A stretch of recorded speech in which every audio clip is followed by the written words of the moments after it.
નમસ્કાર મિત્રો, આજે અમે વાત કરીશું ભગવદ્ ગીતાના સાર પર, એટલે કે ગીતા સાર પર.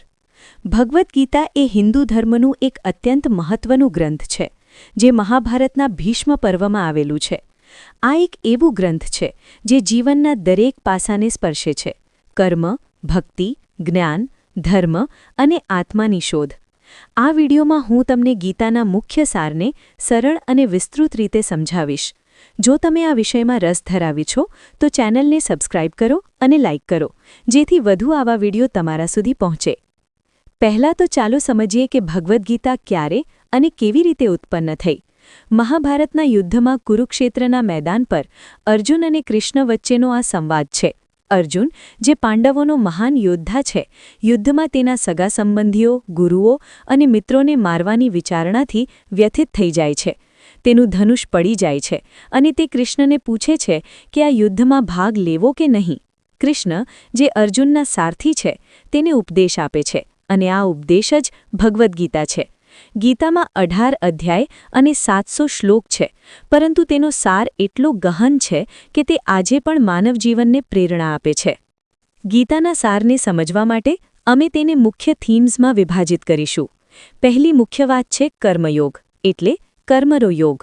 કૃષ્ણ અર્જુનને કહે છે કે તું તારું કર્મ કર, પરંતુ ફળની આશા ન કર. શ્લોકમાં કહ્યું છે, કર્મણ્યેવાધિકારસ્તે મા ફલેષુ કદાચન. તારો અધિકાર માત્ર કર્મ પર છે, ફળ પર નહીં. આનો અર્થ એ છે કે જીવનમાં કર્મ કરતા જાઓ, પરંતુ સફળતા કે નિષ્ફળતાની ચિંતા ન કરો. ઉદાહરણ તરીકે, જો તમે વિદ્યાર્થી છો તો અભ્યાસ કરો, પરંતુ પરીક્ષાના પરિણામની ચિંતા ન કરો. આ કર્મયોગ જીવનને તણાવમુક્ત બનાવે છે અને વ્યક્તિને તેના કર્તવ્ય પર કેન્દ્રિત રાખે છે. આગળ વધીએ તો ગીતામાં ભક્તિયોગનું વર્ણન છે. ભક્તિ એટલે ઈશ્વર પ્રત્યેની અનન્ય શ્રદ્ધા અને પ્રેમ. કૃષ્ણ કહે છે કે જે વ્યક્તિ મને ભક્તિથી ભજે છે તેને હું મુક્તિ આપું છું. શ્લોક: ભક્ત્યા મામભિજાનાતિ યાવાન યશ્ચાસ્મિ તત્વતઃ. ભક્તિથી મને જાણી શકાય છે. આ યોગમાં વ્યક્તિને તેના કર્મોને ઈશ્વરને અર્પણ કરવાનું કહેવાય છે. જેમ કે તમે જે પણ કરો તેને ભગવાનને સમર્પિત કરો. ખાવું, પીવું, કામ કરવું, બધું. આનાથી જીવનમાં શાંતિ અને આનંદ આવે છે.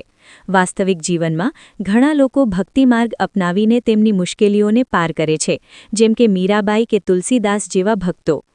હવે જ્ઞાન યોગ પર આવીએ. જ્ઞાન એટલે આત્માનું જ્ઞાન. ગીતામાં કૃષ્ણ અર્જુનને સમજાવે છે કે શરીર અને આત્મા અલગ છે.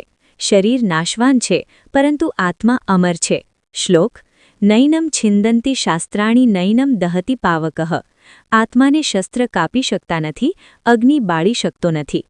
આ જ્ઞાનથી વ્યક્તિ મૃત્યુના ભયમાંથી મુક્ત થાય છે. જ્ઞાન યોગમાં વ્યક્તિને વિવેક બુદ્ધિ વિકસાવવાનું કહેવાય છે. સારા નરસા વચ્ચેનો ભેદ સમજવો. આજના વિજ્ઞાન યુગમાં પણ આ જ્ઞાન માનસિક સ્વાસ્થ્ય માટે ઉપયોગી છે, કારણ કે તે અમને બતાવે છે કે અમે માત્ર શરીર નથી, અમે અનંત આત્મા છીએ. ગીતાના સારમાં ધર્મની વાત પણ મહત્વની છે. કૃષ્ણ કહે છે કે જ્યારે ધર્મનું હ્રાસ થાય છે ત્યારે હું અવતાર લઉં છું. શ્લોક: યદા યદા હિ ધર્મસ્ય ગ્લાનિર્ભવતિ ભારત. એટલે કે જ્યારે ધર્મનું હ્રાસ થાય ત્યારે હું પ્રગટ થાઉં છું. ધર્મ અહીં માત્ર ધાર્મિક વિધિ નથી, પરંતુ જીવનના સિદ્ધાંતો છે: સત્ય, અહિંસા, કર્તવ્યપાલન. અર્જુનને કહેવામાં આવે છે કે તારો ધર્મ યોદ્ધા તરીકે યુદ્ધ કરવાનો છે, તો તું તે કર. આનાથી અમને શીખ મળે છે કે જીવનમાં અમારા કર્તવ્યને ટાળવું ન જોઈએ, ભલે તે મુશ્કેલ હોય. હવે આગળ ગીતામાં 3 ગુણોનું વર્ણન છે: સત્વ, રજસ અને તમસ. આ પ્રકૃતિના 3 ગુણ છે જે અમારા વર્તનને પ્રભાવિત કરે છે. સત્વગુણ જ્ઞાન અને શાંતિ આપે છે, રજોગુણ કર્મ અને ઈચ્છા, અને તમોગુણ આળસ અને અજ્ઞાન.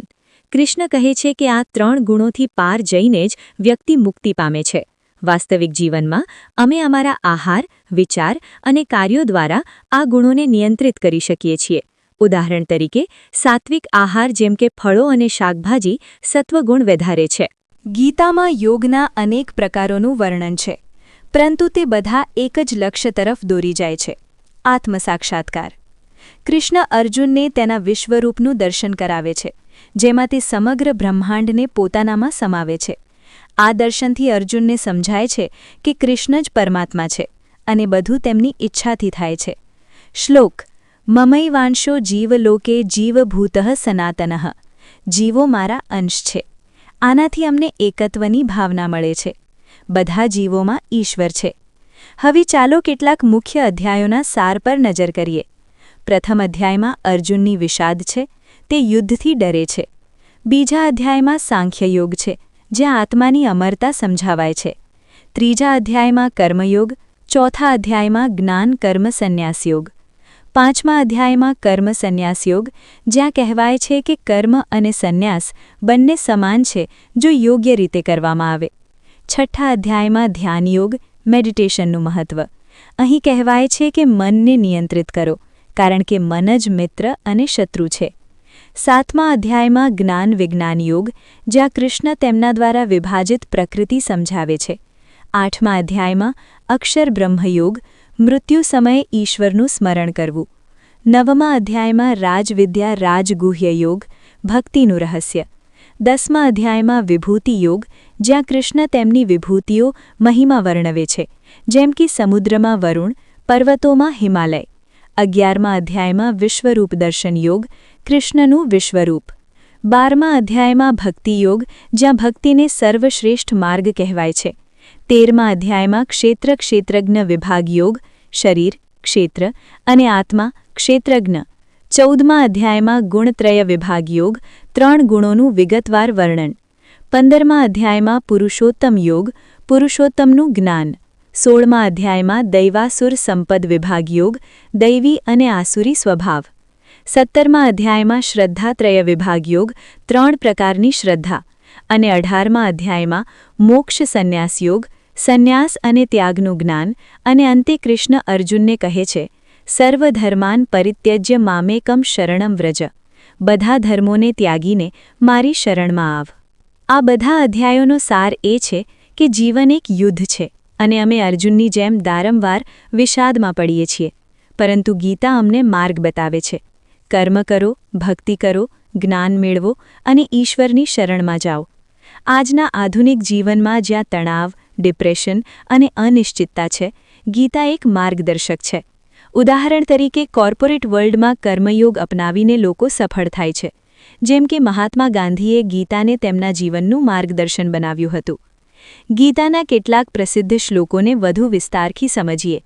એક છે, વાસાંસી જીર્ણાની યથા વિહાય નવાની ગૃહણાતી નરો અપરાણી.